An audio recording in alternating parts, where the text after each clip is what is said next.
मुक्ता विद्रुमहे मनील धवला छायै मुखस्थित क्षणै युक्ता मिन्दुनिबद्ध रत्न मुकुटं तत्त्वार्थ वर्णात्मिकं गायत्रीं वरदा भयङ्कुशकशं पाशं कपालं गुणं शङ्खं चक्रमथारविन्दयुगलं हस्तै वहन्तीं भजे। परमादरणीय श्रद्धालु भक्तजनहरू, हजुरहरूलाई हृदयदेखि नै नमन टक्र्याउँदै आज हामी पुनः श्री स्वस्तानी कथाको सत्रमा कथा वाचन गर्न गइराखेका छौँ। आज पञ्चम अध्याय विशेष गरेर श्री स्वस्तानी माताका श्री चरणमा कोटि नमन टक्र्याउँदै अखिलेश्वरी भगवती महामायाका श्री चरणमा कोटि नमन टक्र्याउँदै सर्वप्रथम कथा अघि बढ्नुभन्दा पहिला कथालाई वाचन गर्नु पूर्व हामीले मङ्गलाचरण गर्नुपर्ने हुन्छ। जुन पुष्पाञ्जली स्तोत्रलाई हामीले पाठ गर्नुपर्ने हुन्छ त्यो स्तोत्रलाई श्रवण गरौँ र भगवती श्री स्वस्तानी माताको नामहरूलाई स्मरण गरौँ। ओम श्री स्वस्तानी देव्यै नमः भन्दै पुष्पाञ्जली हातमा लिएर नमस्कार गरेर पुष्पाञ्जलीलाई श्रवण गरौँ। सज्जन यं ब्रह्मा वरुणेन्द्र रुद्र मरुत तुन्वन्ति दिव्यस्तवै वेदै साङ्गपद कर्मोपनिषदै गायन्ति यन्सामगा ध्यानावस्थितगतेन मनसा पश्यन्ति यन्योगिनो यस्यन्तन्न विदुसुरासुरगणा देवाय तस्मै नमः। श्रीमन् चन्दन चर्चितो जोलवपु शुक्लाम्बरा मल्लिका मालालङ्कृत कुण्डला परविलसन् मुक्तावली शोभिता सर्वज्ञाननिदान पुस्तकधरा रुद्राक्षमालाकरा वाग्देवी वदनाम्बुजे वसतु मे त्रैलोक्ये माता चिरम् मूकं करोति वाचालं पंगुं लङ्घयते गिरिं यत्कृपातमहं वन्दे परमानन्दमाधवम्। नमो भगवते तस्मै व्यासाय मिततेजसे यस्य प्रसाददोक्ष्यामि नारायण कथामिमम्। नारायणं नमस्कृत्यं नरं चैव नरोत्तमं देवीं सरस्वतीं व्यासं ततो जयमुदीरये। त्यसरी पुष्पाञ्जली श्रवण गरिसकेपछि श्री स्वस्तानी देव्यै नमः सबैले मनमा हृदयदेखि नै श्री स्वस्तानी देव्यै नमः भनेर आज 5औं अध्याय 17मा कथालाई श्रवण गरौँ। सज्जन भगवतीको नाममा चिन्तन गरौँ, शुभ चिन्तन। अब कथालाई प्रारम्भ गर्दछौँ। ओम श्री गणेशाय नमः, श्री सरस्वत्यै नमः। कुमारजी आज्ञा गर्नुहुन्छ, हे अगस्त्य मुनि, तिमीहरूले सोधेको सबै प्रश्नहरूको उत्तर दिइसके, अब के सुन्ने इच्छा छ भन। म सबै सुनाउन तयार छु। त्यति सुनिकन अगस्त्य नाम गरेका मुनिले बिन्ती गरे, हे कुमारजी, त्रिपुरासुरले कसको तपस्या गर्यो, त्यसलाई श्री महादेवले कसरी भस्म पार्नुभयो, यो सुन्ने इच्छा छ। त्यो सबै आज्ञा होस् भगवान भन्दा यस्तो मुनिको प्रश्न सुनेर कुमारजी आज्ञा गर्नुहुन्छ। हे मुने, अघि विष्णु भगवानले हिरण्याक्ष दैत्यको वध गर्नुभयो अनि समस्त दैत्यहरू दुखी भएर खेद गर्न लागे, आत्तिन लागे।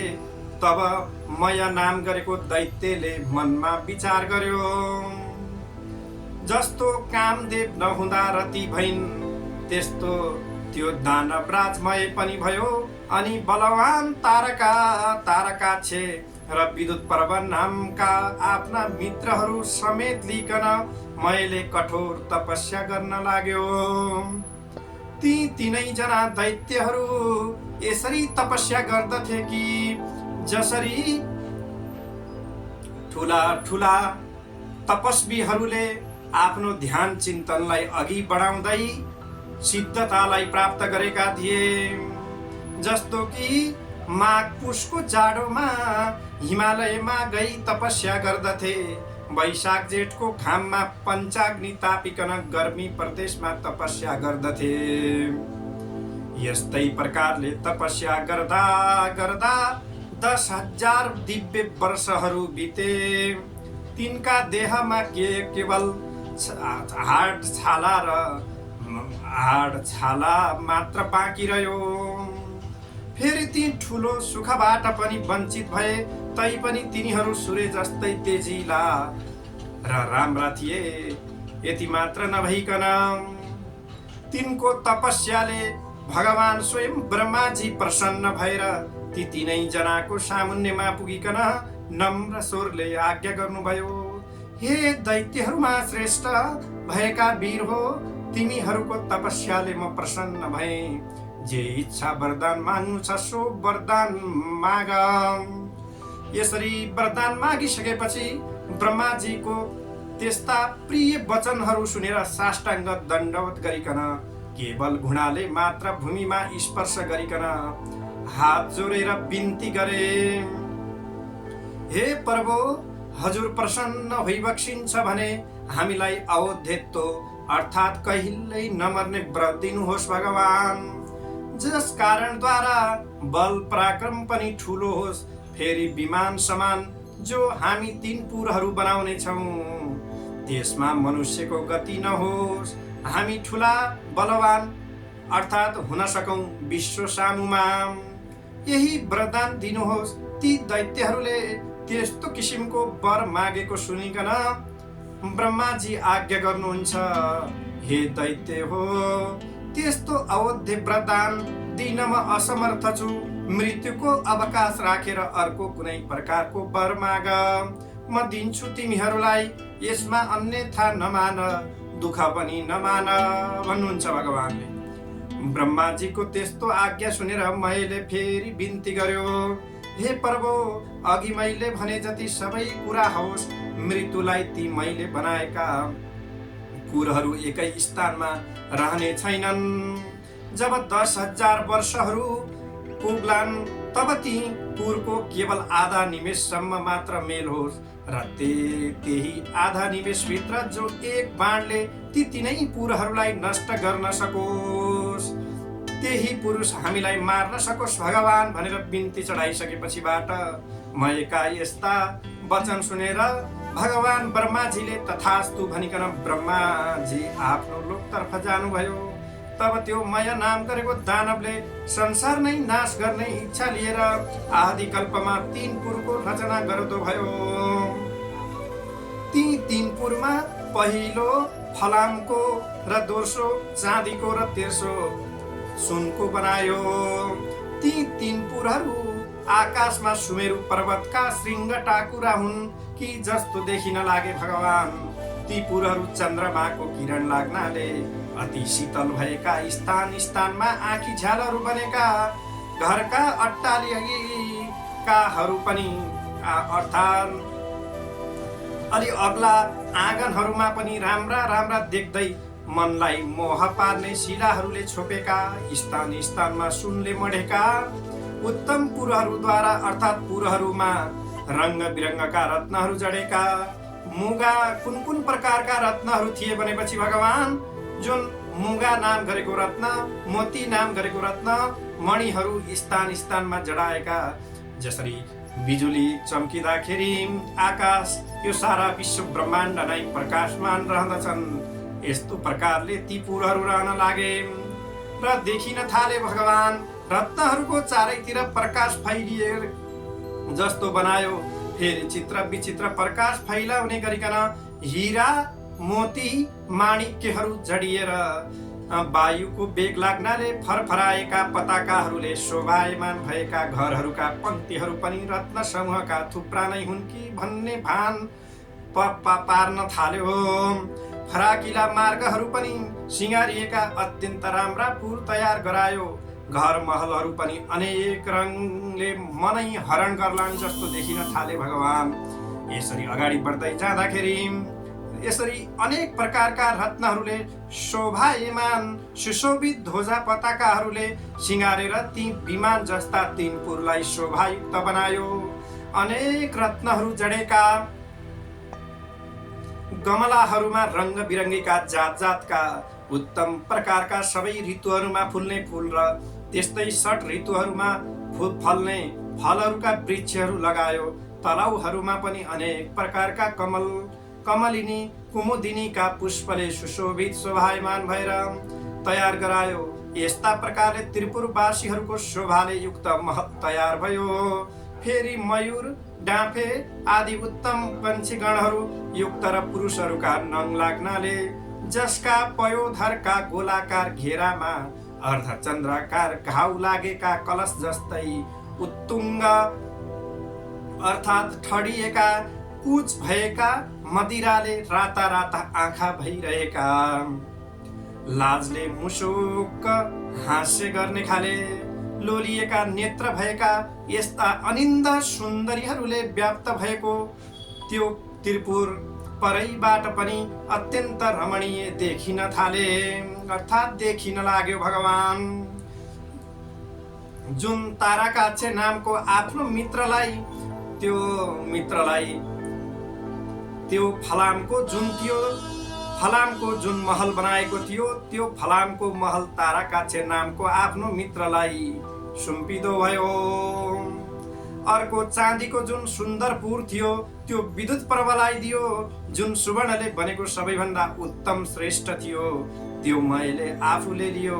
अनि त्यो त्रिपुर दैत्यपति मय मन्त्रीवर्गले दैत्यालय तत्सुवे तथैव परवृत केकी विहकै महरद्वी ततपुन्नखा भिन्न पयो धराभिरा कीर्णरत्यन्त विलोचनाभि सप्रीडमि सच्चपले छिमा वीर्यो सिद्वेरा किणमती उरेजे लौहं पुरं चाथमयस्सकार तत्तारकाख्याय ददौ मयस्सो।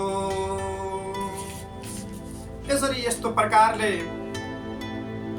आफ्ना मित्रहरूलाई ती महलहरू सुम्पिसकेपछि स्वर्णको जुन महल थियो, त्यो स्वयं आफैले राख्दा भयो र शोभायमान भयो आफू पनि। यसपछिबाट त्यो दैत्यराज आफ्ना शत्रुहरू, तिनका सेनाहरू परास्त गरेर आफ्ना हितैषी ब्राह्मण वर्ण र भृत्य वर्गले सहित भइकन आफ्ना सुन्दरी स्त्रीहरूको साथ लिइकन रहँदा स्वर्ग भन्दा पनि व्रता सुख भोग गर्न लागे। अनि तिनै लोकहरू लोकका आनन्दलाई ध्वंस गर्न लागे। साथै अभिमानले भरिएर देवताहरू सबै विजित भए भन्ने मनमा ठान्न लागे। तिनीहरूलाई मार्न लागे। उनका बगैँचाका असल असल वृक्ष र बिरुवाहरू उखेलेर फाल्न लागे। केही आफ्ना बगैँचामा सार्न लगाए। यसरी देवताहरूलाई दुःख दिएको निकै समयहरू व्यतीत भयो। तब तिनीहरूदेखि सबै देवताहरू क्रोधित भइकन ब्रह्माका सामुमा गइकन त्रिपुर निवासी दैत्यहरूको सारा अन्याय उपद्रव विस्तार गर्दा भए। अनि ब्रह्माजीले समस्त देवताहरूलाई शान्त गराई आज्ञा भयो, हे देवगण हो, त्रिपुरासुर दैत्यहरू बडो बलवान छन्। तिमीहरूद्वारा तिनको नाश हुन सक्दैन। तसर्थ नारायण आदि सकल देवता जो महादेवका शरणमा, अब तिमीहरू महादेवका शरणमा जाऊ। सबै देवी देवताहरू भेला भएर भगवान महादेवको कैलाश नाम गरेको पर्वतमा जाँदा भए, महादेवका नजिकमा जाँदा भए।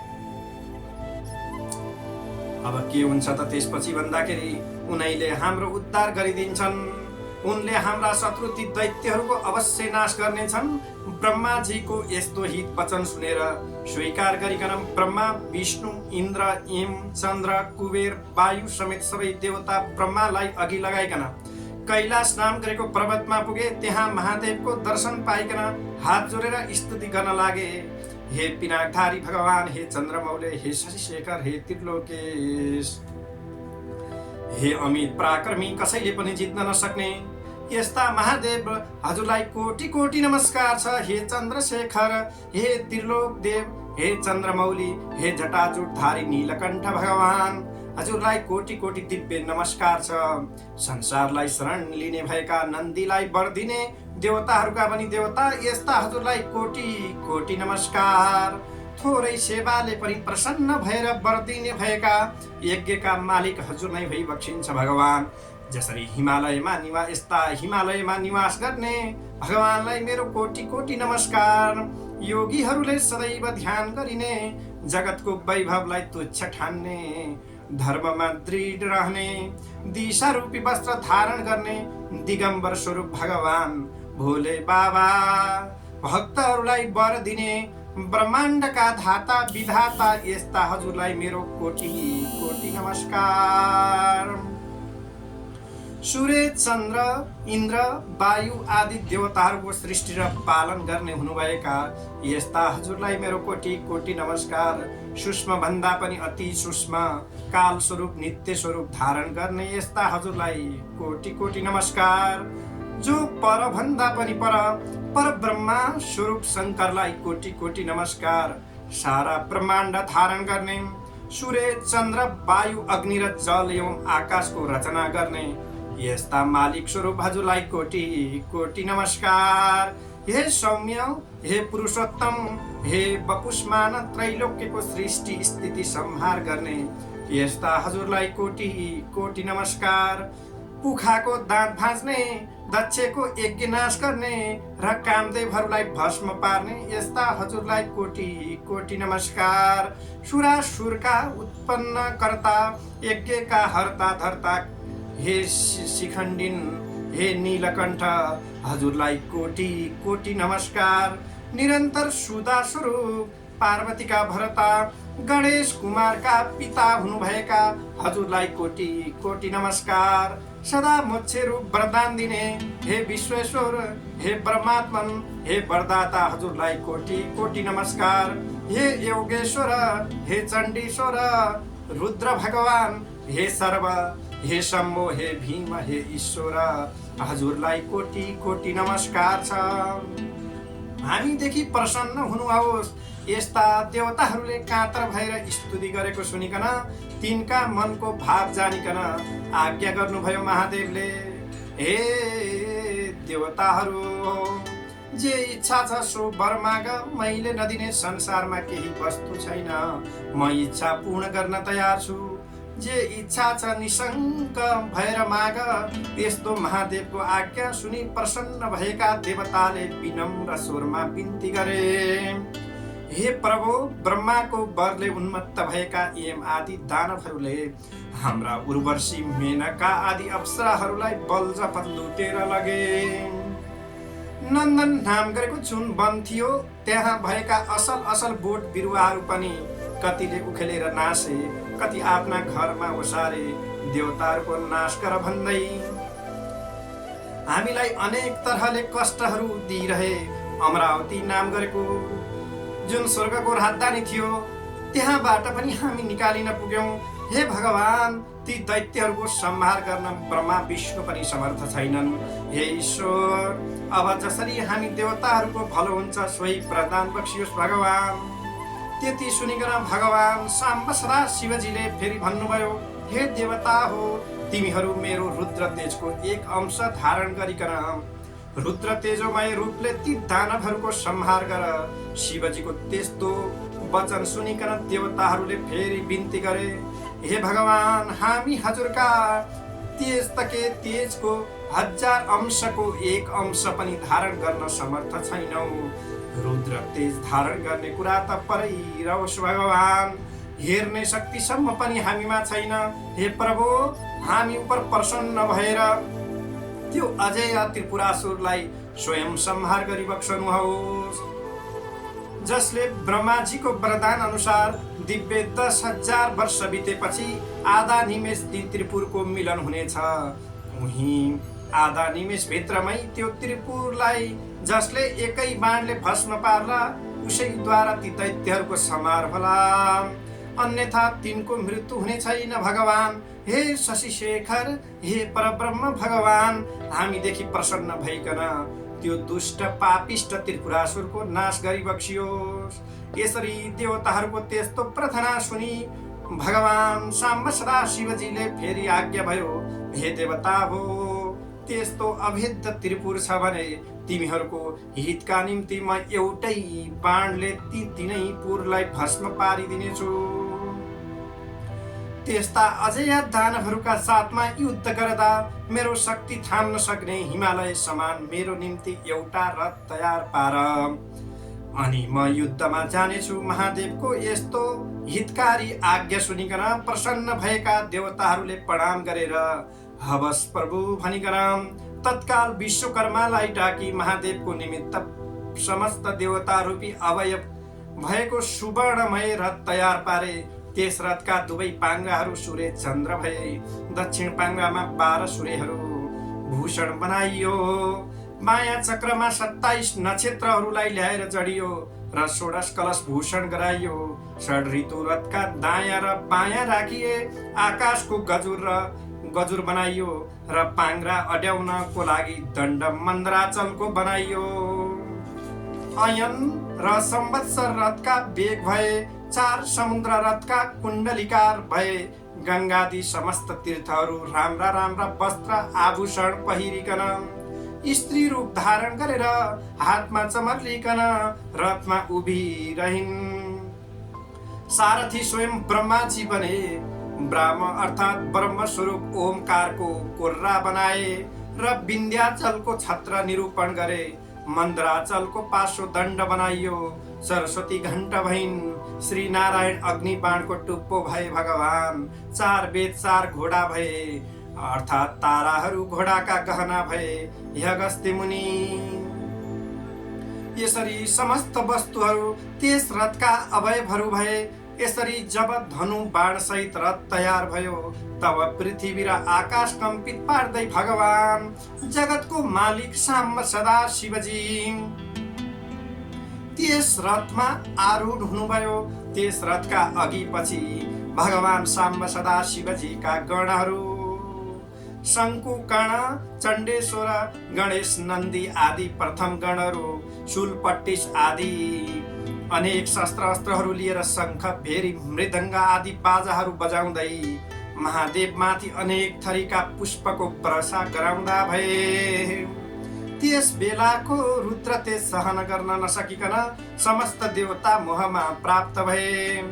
महादेवले देवताहरूको स्थिति देखिकन आफ्नो तेज खिचिकन केही कम पार्नुभयो र अनि देवताहरू रुद्र तेज सहन गर्न नसकिकन गर्नमा किञ्चित समर्थ पनि भएर त्यसपछि नारद मुनि ती दैत्यहरू कहाँ गएर भन्न लाग्नुभयो, हे दैत्यराज, देवताहरूको स्तुतिले प्रसन्न भएका महादेव देवादिदेव भगवान स्वयं तिमीहरूको सम्मान गर्नको लागि आइरहनु भएको छ।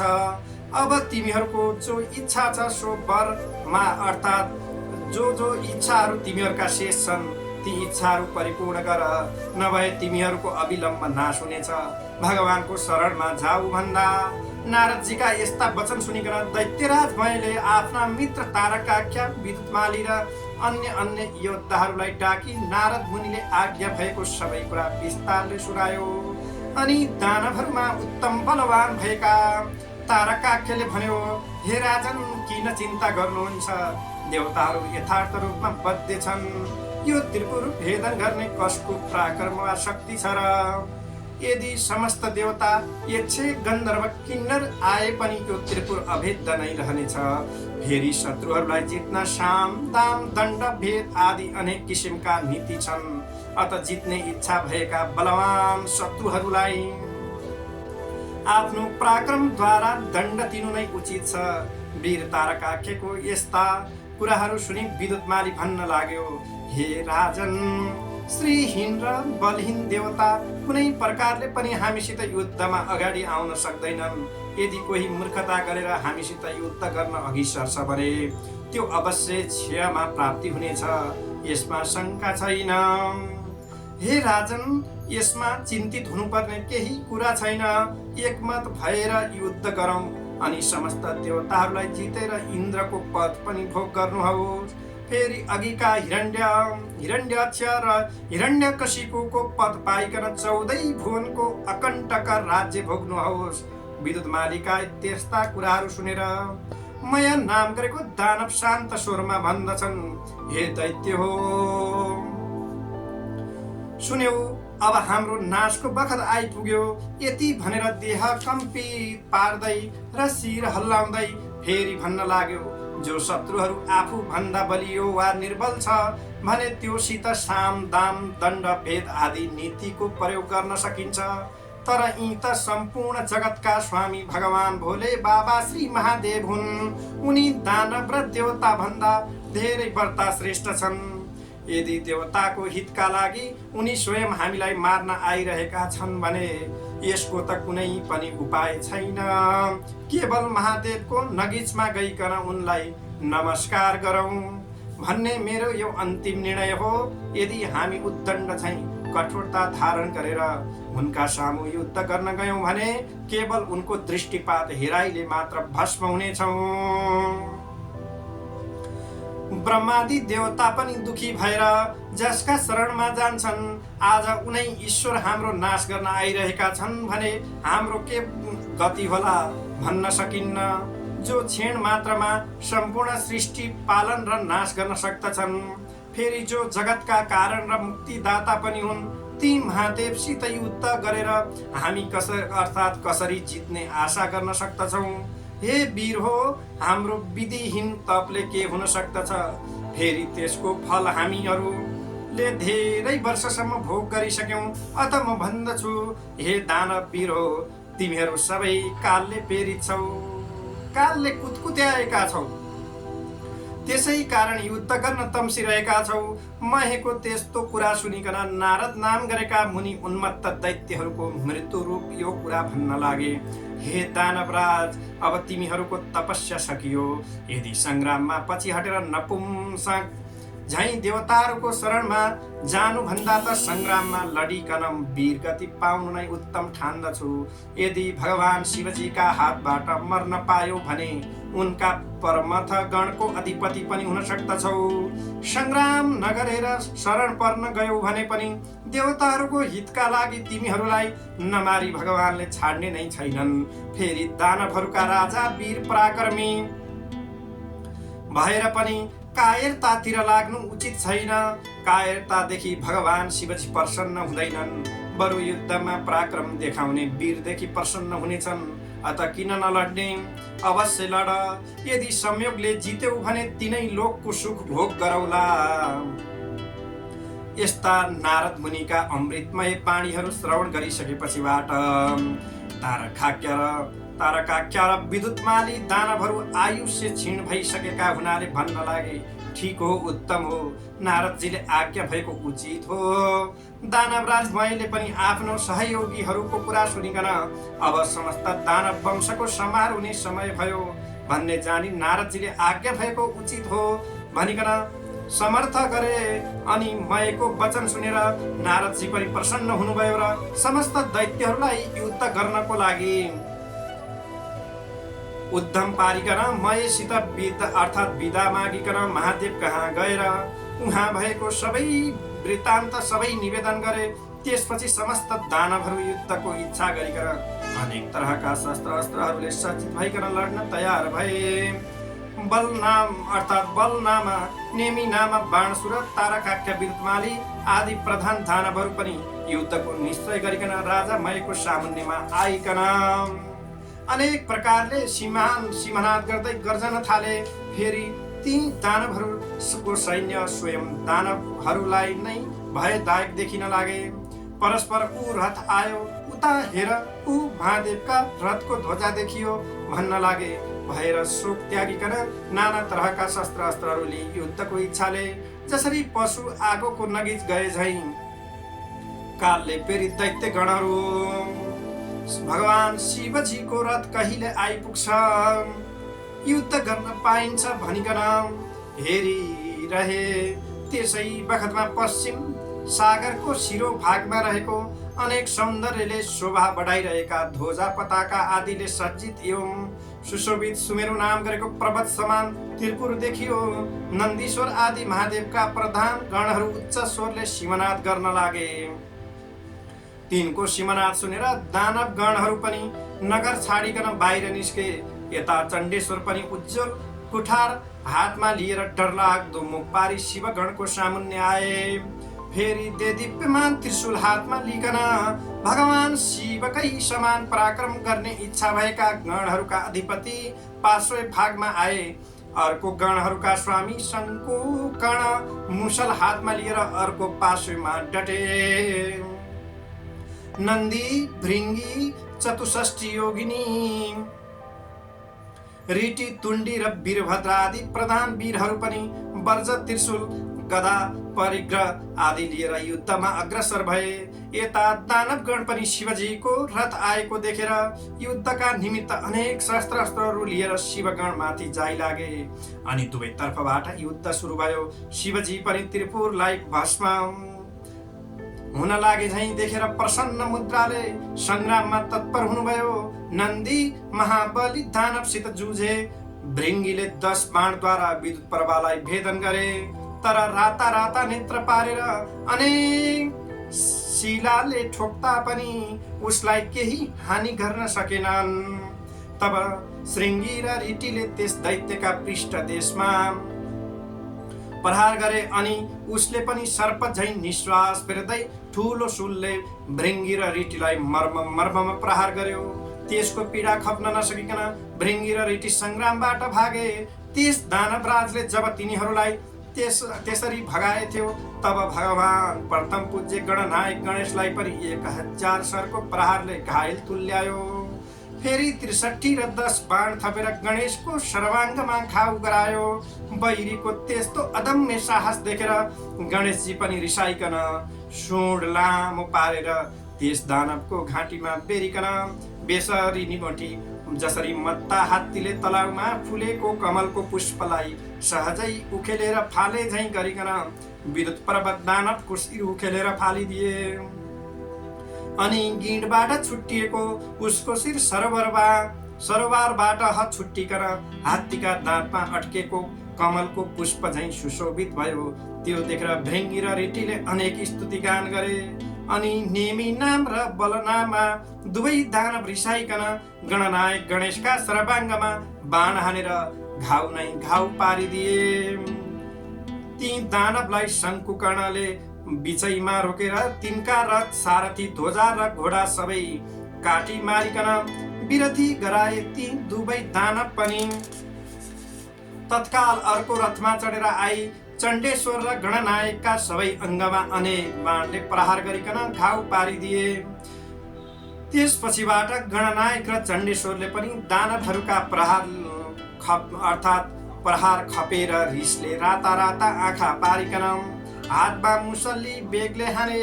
त्यसको चोट खप्न नसकिकन दुवै दानव यमराजको नगरमा पुगे। त्यसपछिबाट त्रिपुर निवासी ठुला ठुला जो युद्धहरू थिए ती सबै रिसले चुर भइकन एकसाथ निस्केर वज्र, त्रिशूल, परिघ, कुठार आदि अस्त्रहरूले भगवान शिवजीका गणमाथि जाइ लागे। यसरी परस्परमा घनघोर युद्ध भइसकेपछिबाट घोर संग्राम चल्न लाग्यो। महादेवको आज्ञा पाएका शिवगणहरू पनि गजराजले कदली वन ध्वस्त पारे झैं र उन्मत्त सिंहले मृगलाई भगाए झैं भड्काए झैं गरिकन ती दानवहरूलाई छिन्न भिन्न पारी मार्न लागे। ती दैत्यहरूमा कसैका शिर छैनन्, कसैका गिड छैनन्।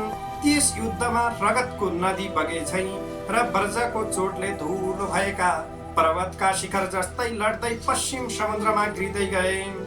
जब नेमी नाम र बलनामा वीरलाई शङ्कुकर्णले मारे भन्ने सुनेपछि तारकाख्या नामको दानव रिसाएर गणनायकमाथि झम्टियो र अनेक बाणहरू प्रहार गरेर घायल पारिदियो। तब शङ्कुकर्णले पनि त्यसका प्रहार खपेर त्यसको शिरमा मुसल बजारी उच्च स्वरले सिमनाद गरे। अनि त्यो दानव केही बलहीन भएर गिर्ला जस्तै देखियो। अनि निर्धक्कका साथमा त्यसको छातीमा भाला प्रहार गरे। त्यस चोटले दानव भूमिमा लड्यो, तर तुरुन्त उठेर अर्थात् चक्र लिकन भगवान प्रथम पूज्य गणनायक माथि प्रहार गर्यो। अनि शङ्कुकर्णले रिसाइकन साह्रै पीडा पार्ने गरिकन मुड्कीले हिर्काए। त्यो चोटले दानव फन्न घुमेर ढलिकन मूर्छा पर्यो र दिव्य आयुधहरू त्याग्दा अर्थात् त्याग्दो भयो, छोड्दो भयो। अनि त्यो चोट खप्न नसकेर मृत्युमा प्राप्त भयो।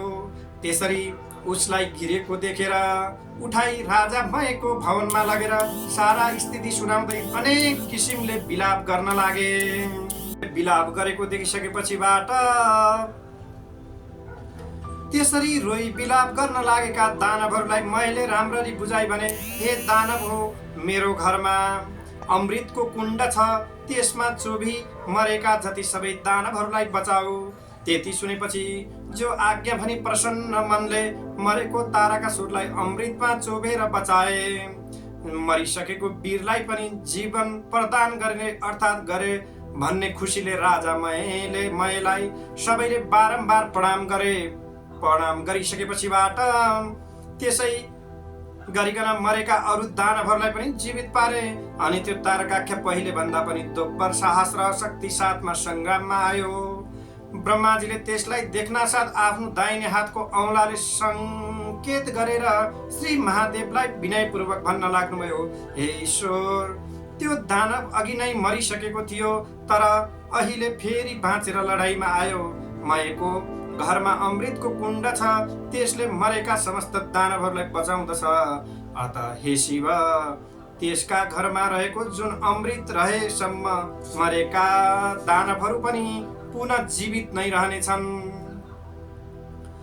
यस कारण एक बाण प्रहार गरेर त्यो अमृत शोषी लिनुहोस् भगवान। ब्रह्माजीको यस्तो दिव्य वचनलाई मानेर भगवान साम्ब सदा शिवजीले एक बाण प्रहार गरिकन सारा अमृत शोषी लिनुभयो। ब्रह्माजीले फेरि विनयपूर्वक बिन्ती गरे, हे प्रभु, अब त्यो बाण प्रहार गर्नुहोस्। मैले त्रिपुरसितको युद्ध अघाउन्जेल देखे। लड्दा लड्दा आज 1000 वर्षहरू बितिसके, तर त्यसको नाश हुन सकेन भगवान।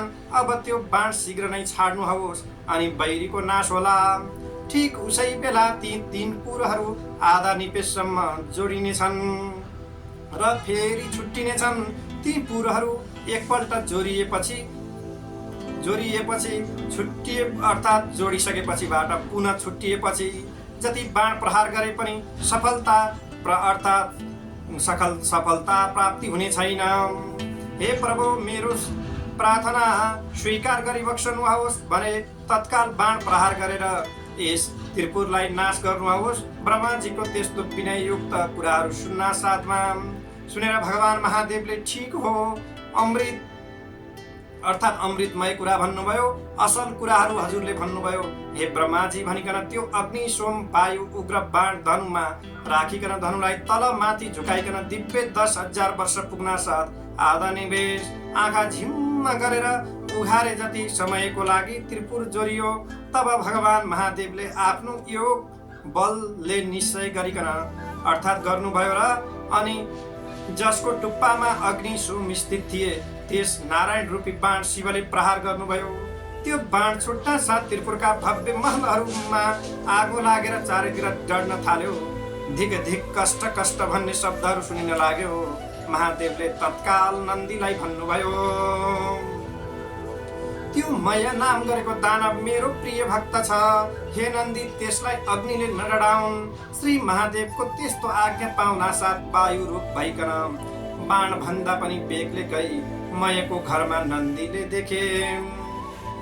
राजा मय त शिवलिङ्ग सामुन्ने राखिकन उनैमा चिन्तन, उनैमा ध्यान गरिरहेको अवस्थामा त्यहाँ दर्शन पाए। तब नन्दीले मयलाई भने, अग्निले तिमीलाई जलाउने छैनन्। मयले तुरुन्त नन्दीलाई प्रणाम गरे। त्यसै बेला अग्नि पनि आइपुगे र नन्दीले भगवान शिवजीको आज्ञा अग्निलाई सुनाइदिए। तब अग्निले अग्निले मय नाम गरेको दानवतिर फर्केर भने, हे शिवभक्त, अब तिमी यो नगर छाडेर तुरुन्त जाऊ। मयले जो आज्ञा भनेर सुवर्णको शिवलिङ्ग बोकिकन तत्काल पाताल गए।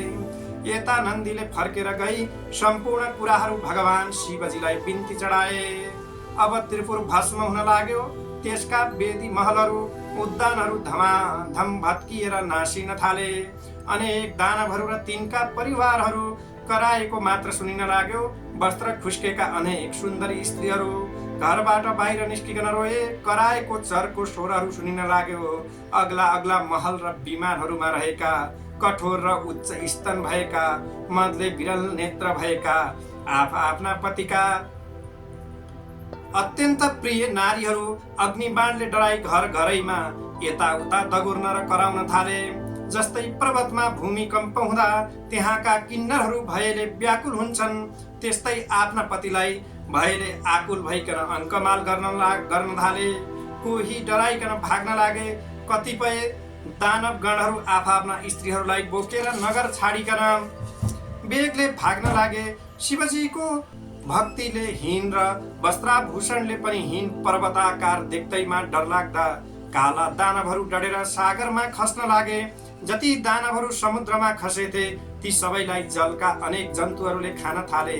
कति दानवहरू त आफ्ना पति वा पत्नीको अवस्था देखेर खप्न नसकिकन आगोमा डढेर मरे। रतिका अत्यन्त खेदित भएका तर तुरन्त कामले पीडित भइकन प्रियाका साथमा जाउँ भन्ने इच्छा भएका ती दैत्यहरू भ्राया सहित अग्निमा डढेर मरे। कोही समुद्रमा हाम फाली जल जन्तुको भोजन भए। कोही आधा डढेर कोही भाग्दा डढेर स्वाहा भए। यस्ता प्रकार त्यो अमोघ अग्नि सोमयुक्त बाणले त्रिपुर भस्म पारिकन शेषनगर समुद्रमा डुबाई फेरि भगवान शिवजीका हातमा आइपुग्यो।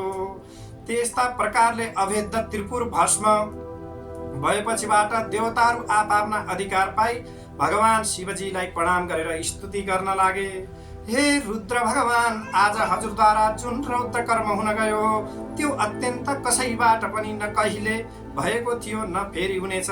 हे शङ्कर भगवान, यो कामले हामी समस्त देवताहरूको कष्ट निवारण गरिदिनुहोस्। अर्थात् दिनुभयो। अत हजुरलाई कोटि कोटि नमस्कार। यस्ता देवगणले स्तुति गरेको सुनिकन भगवान महादेव प्रसन्न भएर आज्ञा भयो। हे देवता हो, आफ्ना प्रिय भक्तजनहरूलाई सदैव पुत्र जस्तै स्नेहपूर्वक पालन गर्नुपर्दछ। आज त्रिपुरवासी दानवहरूको संहार हुन लागेकोले तिमीहरूको इच्छा पूर्ण भयो। अब तिमीहरू खुसी साथमा आफ्ना आश्रममा जाओ।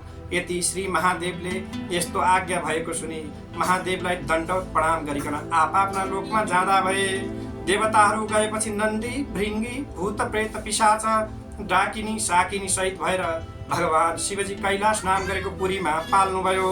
हे अगस्त्य मुनि, यो सहसा कसैले वर्णन गर्न नसक्ने त्रिपुर दाह मैले सुनाए। जो शिवभक्त खुसी साथमा यो कथा सुन्ला वा सुनाउला त्यो समस्त पापबाट मुक्त भएर मरेपछि भगवान शिवजीको पार्षद भएर सधैँ कैलाशमै बस्न पाउनेछ। इति श्री स्कन्द पुराणे केदार खण्डे माघ महात्म्ये कुमार अगस्त्य संवादे श्री स्वस्तानि परमेश्वरया व्रत कथायां त्रिपुर दाह वर्णनम नाम पंचमो अध्याय। श्री स्वस्तानि परमेश्वरी देव्यै नमो नमः। अब हामी पुनः पुष्पाञ्जलीमा जाउँ। पुष्पाञ्जली श्रवण गर्नुभन्दा पहिला हातमा चन्दन अक्षता फूल मात्र लिएर हजुरहरूले पुष्पाञ्जलीलाई श्रवण गर्नुहोस्।